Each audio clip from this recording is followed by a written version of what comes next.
Assalamualaikum warahmatullahi wabarakatuh. Kisah perjuangan cinta seorang turis dari Indonesia yang ingin menikah dengan suku primitif, suku Surma di Afrika.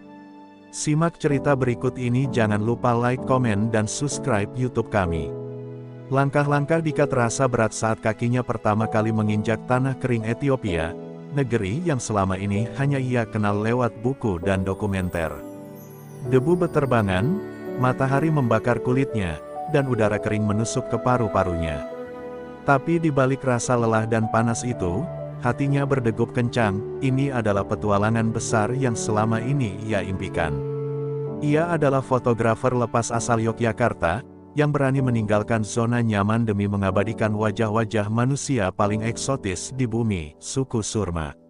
Di dalam mobil tua yang membawanya ke pedalaman Omo Valley, Dika memandangi hamparan sabana, pegunungan kering, dan sesekali kawanan hewan liar yang melintas. Di kursi belakang, tas kameranya terguncang-guncang, seolah ikut merasakan ketegangan dalam hatinya. Ia sudah membaca banyak tentang suku Surma, suku yang dikenal karena tradisi lempeng bibir besar dan lukisan tubuh yang unik, namun tak ada satupun buku yang bisa benar-benar menggambarkan kehidupan mereka. Baginya, semua akan menjadi kejutan. Sesampainya di desa kecil tempat tinggal suku Surma, Dika disambut dengan tatapan penuh curiga. Anak-anak kecil berlari-lari, para lelaki dewasa memperhatikan dengan waspada, sementara para perempuan bersembunyi di balik gubuk jerami. Dika sadar, ia adalah orang asing, laki-laki dengan kulit sawo matang dan wajah Asia yang tak lazim di tempat ini. Pemandu lokalnya berbisik, mereka tidak mudah percaya, tapi jika kau hormati adat mereka, mungkin mereka akan menerimamu. Dika hanya mengangguk, meski hatinya diliputi keraguan. Di antara kerumunan itu, matanya tertuju pada seorang gadis. Berbeda dari yang lain, dia berdiri di depan, tak bersembunyi, dengan tatapan tajam seperti elang.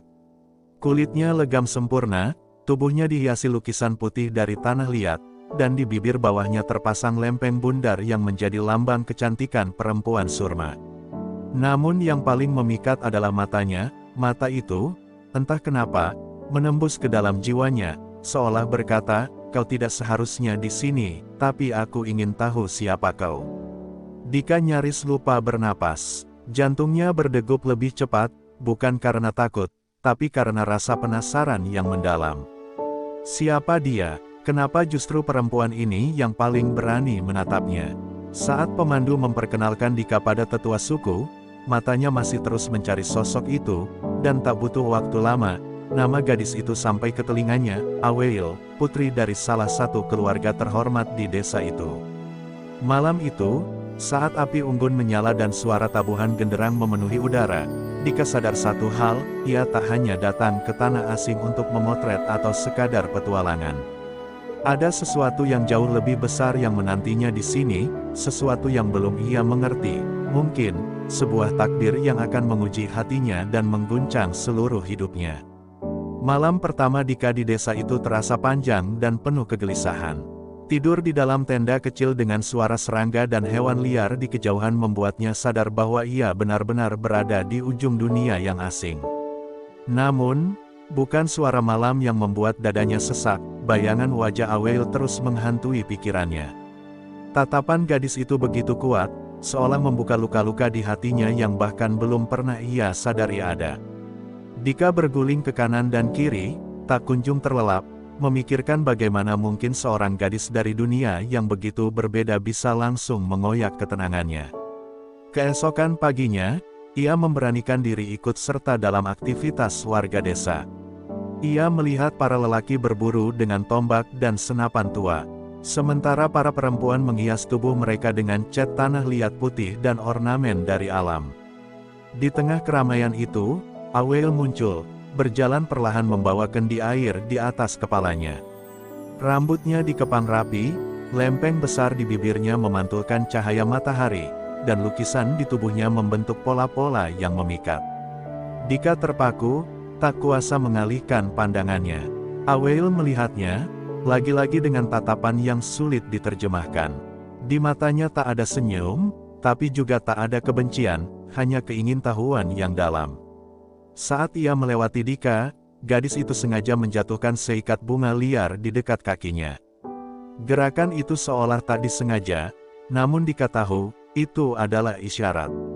Dengan gugup, ia memungut bunga itu, dan seketika hatinya berdebar tak karuan. Di benaknya, pertemuan ini bukan lagi sekadar pertemuan budaya, tapi awal dari sesuatu yang jauh lebih rumit dan berbahaya. Hari-hari berikutnya, Dika mulai memotret kehidupan suku Surma, namun matanya selalu mencari sosok Aweil. Mereka saling bertemu diam-diam di pinggir sungai atau di balik ladang jagung. Tanpa kata-kata, tanpa bahasa yang sama, mereka mulai saling memahami lewat senyum, tatapan, dan isyarat sederhana. Namun, mereka tak bisa terus sembunyi. Bisik-bisik tentang kedekatan mereka mulai terdengar. Beberapa pria desa memandang Dika dengan penuh ancaman. Ia tahu, adat di sini ketat. Seorang gadis Surma tidak sembarangan dekat dengan orang luar.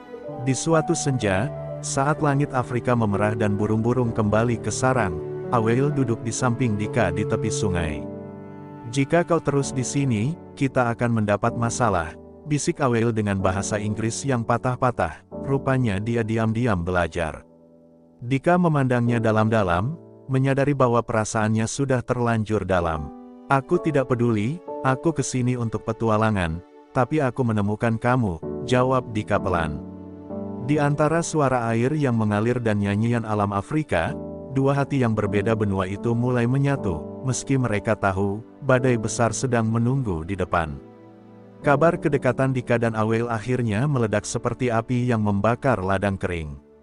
Suatu pagi, saat Dika tengah memotret pemandangan savana, sekelompok lelaki desa menghampirinya. Tatapan mereka dingin, tangan-tangan mereka menggenggam tombak dan kayu. Salah satu dari mereka, yang bernama Obuko, adalah pria muda yang selama ini dikenal sebagai calon suami Aweil berdasarkan kesepakatan adat. "Kau pikir bisa datang dan merusak kehormatan kami?" hardik Obuko dalam bahasa yang nyaris tak dimengerti Dika, tapi amarah di wajah mereka sudah cukup jadi terjemahan. Pemandu lokal yang ikut bersama Dika buru-buru menjelaskan situasinya. Wajahnya tegang, keringat mengucur deras. Dika mencoba menenangkan mereka, menjelaskan bahwa niatnya hanyalah memotret dan belajar budaya, bukan merebut siapapun. Tapi hatinya sendiri tahu, itu bohong. Sejak ia mengenal Aweil, hatinya tak pernah benar-benar netral. Dan para lelaki itu pun tahu. Mereka bukan orang bodoh, tatapan mata tak bisa berbohong. Malam itu, Aweil mendatangi Dika diam-diam, matanya memerah, pipinya berkilat basah oleh air mata. "Aku sudah diperingatkan, mereka bisa mengusirmu, atau lebih buruk, mereka bisa membunuhmu," ucapnya lirih dengan suara bergetar. Dika memegang tangan Aweil, merasakan gemetar halus di telapak tangannya. "Aku tak akan lari. Aku kesini bukan hanya untuk foto atau sekadar cerita, tapi karena kamu." Air mata Aweil mengalir semakin deras, dadanya sesak oleh ketakutan akan takdir yang tak berpihak pada mereka. Keesokan harinya, Dika dihadapkan pada majelis tetua suku. Di bawah pohon besar, para lelaki tua berkumpul, wajah mereka keras seperti batu, penuh wibawa dan kecurigaan. Mereka berbicara dalam bahasa mereka, sementara pemandu Dika menerjemahkan. Mereka bilang, "Kau harus pergi. Kau telah melanggar batas, membawa hati yang tak seharusnya kau sentuh." Hati Dika remuk, tapi matanya tetap mencari sosok Aweil di antara kerumunan, namun gadis itu tak tampak, mungkin disembunyikan, atau mungkin dipaksa menjauh darinya. Sore itu, di bawah langit Afrika yang perlahan menghitam, Dika berjalan meninggalkan desa. Koper kameranya terasa berat, tapi lebih berat lagi hatinya yang hancur berkeping-keping.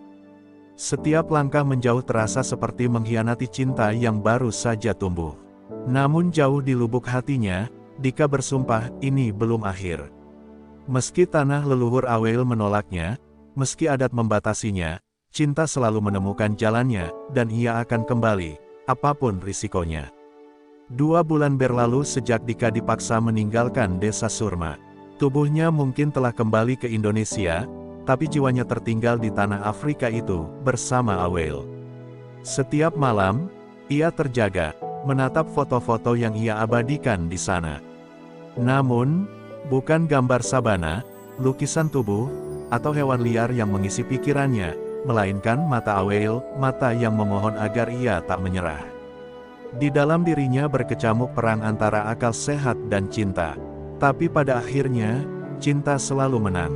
Diam-diam, Dika mengurus segala keperluan untuk kembali ke Ethiopia. Ia sadar, tindakannya bodoh, bahkan bisa membahayakan nyawanya. Tapi baginya, hidup tanpa Aweil jauh lebih menakutkan daripada kematian. Dengan sisa tabungan dan tekad membara, Dika kembali menginjak tanah Ethiopia, kali ini tanpa pemandu, tanpa rencana pasti, hanya berbekal peta dan ingatan tentang jalan setapak menuju desa itu. Perjalanan menuju desa Surma bukan hal mudah. Dika harus berjalan kaki berjam-jam melewati semak belukar, menyeberangi sungai berlumpur, dan menghindari binatang liar. Kakinya melepuh, tubuhnya lelah, tapi semangatnya tak goyah. Saat akhirnya desa itu terlihat di kejauhan, rasa takut mulai merayap di dadanya. Bagaimana jika mereka marah? Bagaimana jika Aweil sudah dipaksa menikah? Tapi bayangan wajah Aweil menghapus semua keraguan. Saat malam tiba dan desa mulai sunyi, Dika bersembunyi di balik semak, mengamati dari kejauhan. Ia tak berani masuk terang-terangan. Tapi takdir seperti berpihak, dari balik kegelapan, ia melihat sosok yang dikenalnya. Aweil, diam-diam keluar dari gubuk, matanya menatap ke sekeliling dengan waspada. Dika menahan napas, lalu berbisik lirih, "Aweil." Gadis itu membalikkan badan dengan cepat, dan saat matanya menemukan Dika, air mata langsung mengalir. Tanpa peduli bahaya, ia berlari memeluk Dika erat-erat, tubuhnya gemetar, bibirnya bergetar, "Aku kira, kau tak akan kembali." Pelukan itu adalah pertemuan dua hati yang menolak dipisahkan oleh adat, jarak, dan perbedaan. Namun di balik semak, bayangan-bayangan bergerak, mereka tak sadar, ada mata yang mengintai. Cinta mereka memang menyala kembali, tapi bahaya yang mengintai tak pernah benar-benar pergi. Dan kali ini, nyawa Dika benar-benar berada di ujung tanduk. Pelukan itu tak sempat bertahan lama. Dari balik semak-semak, suara langkah kaki dan bisikan marah mulai terdengar. Aweil melepas pelukan Dika dengan panik, matanya membulat ketakutan. "Mereka datang," bisiknya gemetar. Dika menoleh dan benar saja, beberapa lelaki bersenjata tombak dan kayu berlari ke arah mereka, dipimpin oleh Obuko yang wajahnya diliputi amarah membara. Tak ada waktu untuk berpikir, mereka harus lari. Dika menggenggam tangan Aweil dan berlari sekuat tenaga ke dalam hutan, melewati semak berduri dan pohon-pohon kering. Nafas mereka terengah-engah, kaki Dika terasa terbakar, tapi dia terus berlari, bukan hanya untuk dirinya, tapi untuk cinta yang dipertaruhkan. Di belakang, teriakan-teriakan suku Surma menggema seperti nyanyian maut yang terus mengejar. Dunia tiba-tiba menjadi gelap dan kejam, tak lagi indah seperti yang pernah ia bayangkan. Namun pelarian itu tak berlangsung lama. Di sebuah bukit batu, mereka terpojok. Di depan mereka, jurang menganga, dan di belakang, Obuko bersama para lelaki desa sudah mengepung. "Kau pikir bisa membawa kabur perempuan kami, orang asing?" teriak Obuko, matanya merah dipenuhi kebencian. Aweil berdiri di depan Dika, tubuh mungilnya menjadi tameng, "Jangan sentuh dia. Aku yang memilih dia," teriaknya dengan suara bergetar, tapi penuh keberanian. Dika memegang bahu Aweil, hatinya remuk melihat gadis yang dicintainya harus menghadapi kaumnya sendiri. Obuko maju, tombaknya terangkat. Semua seperti berjalan lambat di mata Dika. Tanpa pikir panjang, Dika melompat ke depan, memeluk tubuh Aweil, melindunginya dari tusukan yang mengarah. Rasa panas dan perih menjalar di sisi perutnya, darah mengalir membasahi tanah kering. Aweil berteriak histeris, sementara tubuh Dika perlahan melemah, namun senyum tipis tetap terukir di wajahnya. "Aku janji, aku akan kembali untukmu," bisiknya lemah, sebelum akhirnya tubuhnya ambruk ke tanah. Tangisan Aweil menggema di antara sabana sunyi, suara yang mengoyak langit Afrika. Tubuh Dika terkulai, darah mengalir, sementara para lelaki Surma terpaku, menyadari betapa besar cinta yang telah diperjuangkan pemuda asing itu. Di balik luka dan perih, kisah cinta mereka mungkin tak selesai hari itu, tapi ia telah meninggalkan jejak abadi di tanah leluhur yang keras ini, cinta yang tak mengenal batas, yang bahkan kematian pun sulit memutusnya. Tubuh Dika yang terkulai bersimbah darah membuat seluruh desa terdiam.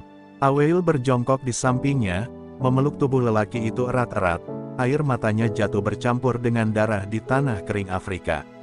Matanya memandang Obuko dengan kebencian dan luka yang dalam, lihat apa yang kalian lakukan. Kau pikir ini kehormatan, ini kebodohan, teriaknya dalam bahasa mereka, penuh amarah dan kepiluan. Para lelaki desa mulai ragu, menyadari bahwa yang mereka sakiti bukan hanya orang asing, tapi hati anak suku mereka sendiri. Tetua suku akhirnya datang, berjalan perlahan dengan tongkat kayu tua, wajahnya dipenuhi kerutan dan kebijaksanaan. Tatapannya tajam mengamati tubuh Dika yang lemah, lalu beralih ke wajah Aweil yang dipenuhi air mata. Suasana menjadi hening, hanya suara napas tersengal Dika yang terdengar, semakin lemah, semakin pelan. Tetua itu mengangguk kecil, memberi isyarat. Beberapa perempuan desa segera menghampiri, membawa Dika ke dalam gubuk pengobatan, meski tak semua setuju, nyawa tetaplah nyawa. Hari-hari berikutnya menjadi pertarungan antara hidup dan mati. Tubuh Dika dirawat dengan ramuan tradisional dan doa-doa kuno, sementara Aweil tak pernah beranjak dari sisinya.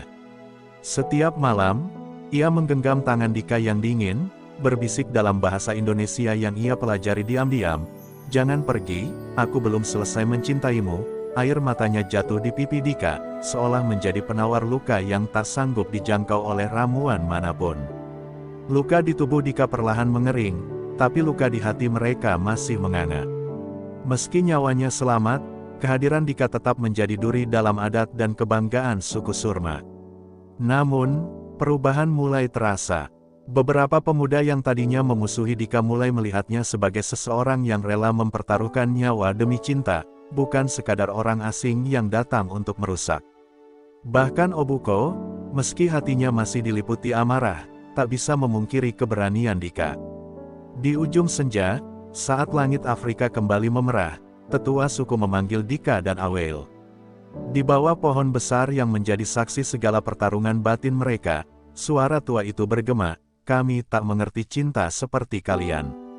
Tapi kami mengerti pengorbanan dan darah. Kau telah membayar harga cintamu, anak muda." Matanya memandang Dika tajam. "Pergilah, sebelum kebencian lain tumbuh, atau tetaplah, dan bersiap menerima seluruh beban adat kami." Dika memandang Aweil, tangan mereka saling menggenggam. Pilihan sulit itu kini ada di tangan mereka, pergi demi keselamatan, atau tetap bertahan demi cinta yang tak tahu apakah akan diterima sepenuhnya. Malam itu menjadi malam terpanjang dalam hidup Dika dan Aweil.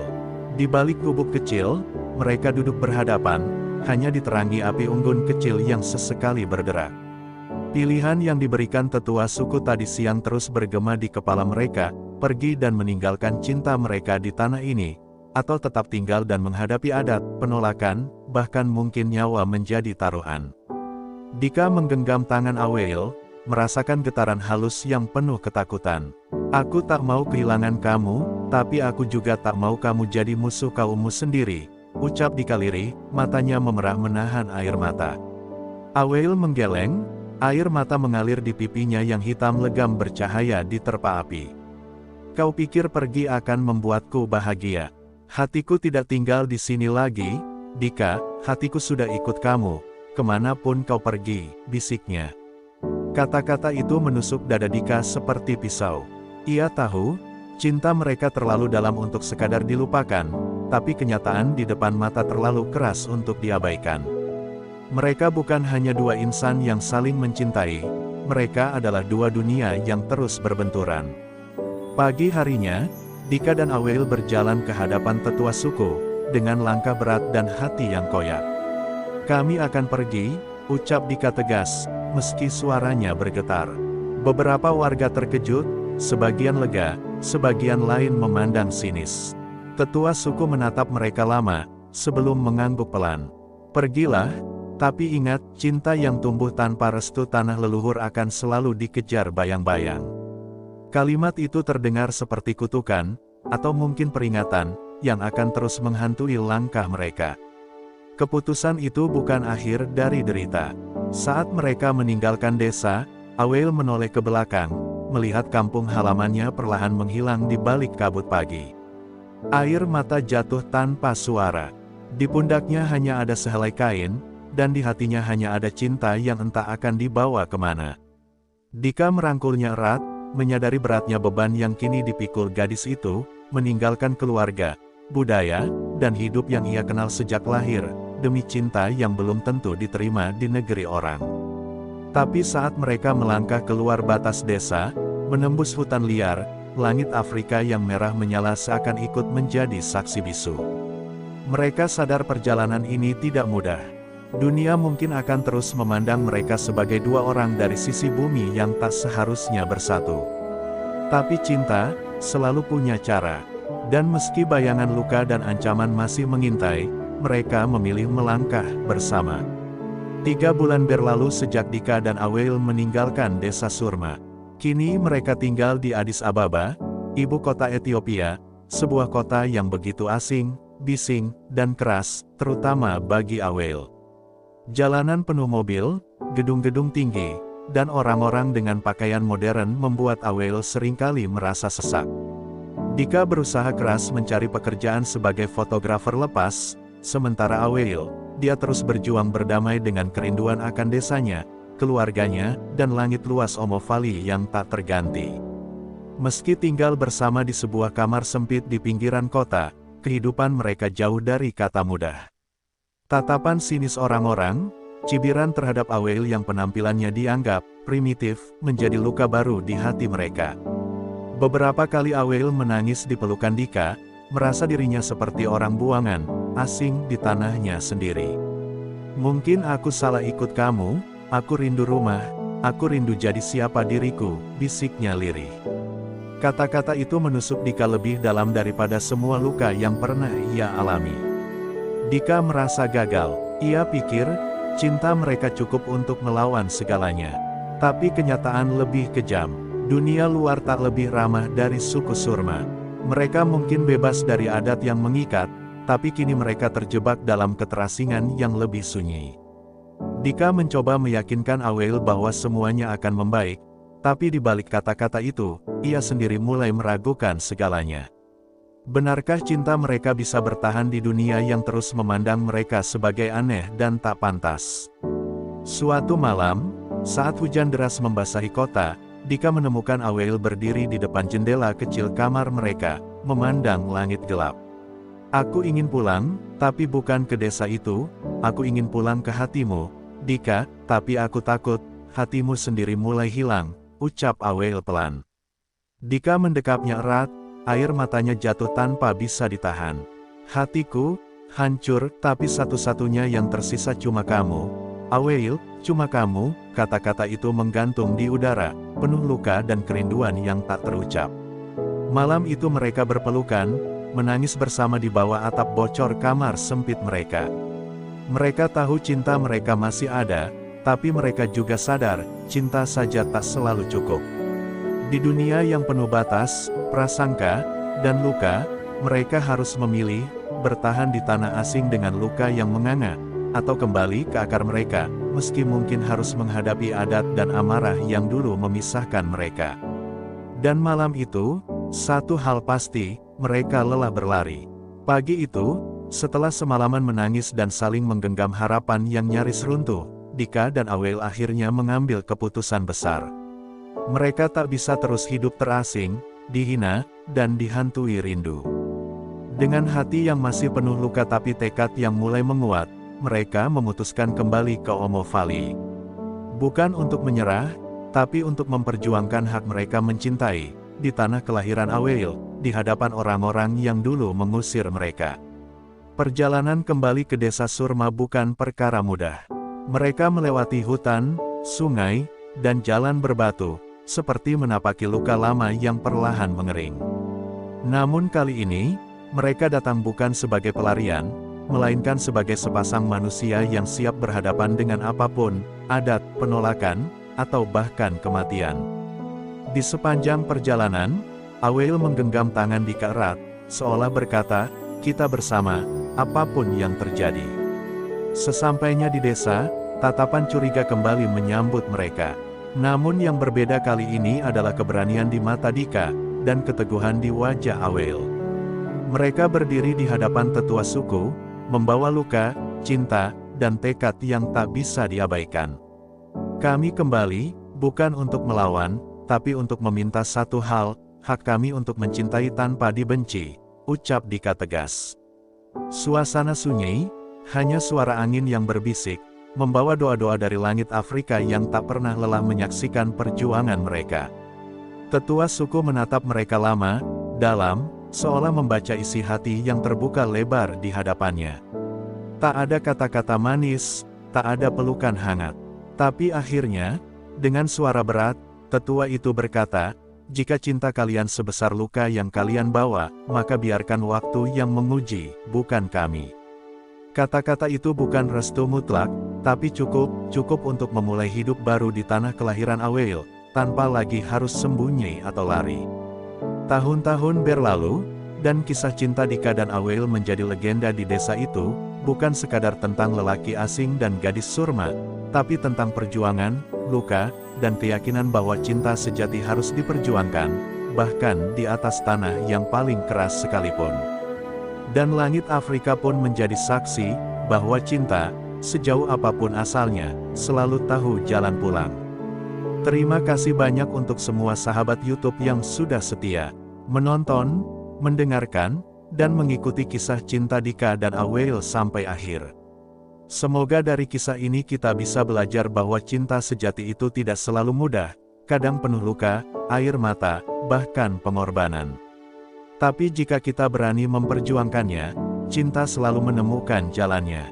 Saya doakan untuk kalian semua, semoga selalu diberi kekuatan untuk memperjuangkan apa yang kalian yakini, entah itu cinta, impian, atau keluarga. Semoga kita semua selalu dilindungi dari keputusasaan, dan diberikan jalan terbaik oleh Tuhan Yang Maha Kuasa. Jangan lupa dukung channel ini dengan like, komen, dan subscribe, agar saya bisa terus berbagi kisah-kisah menarik lainnya yang penuh makna dan inspirasi. Sampai jumpa di cerita berikutnya, sahabat semua.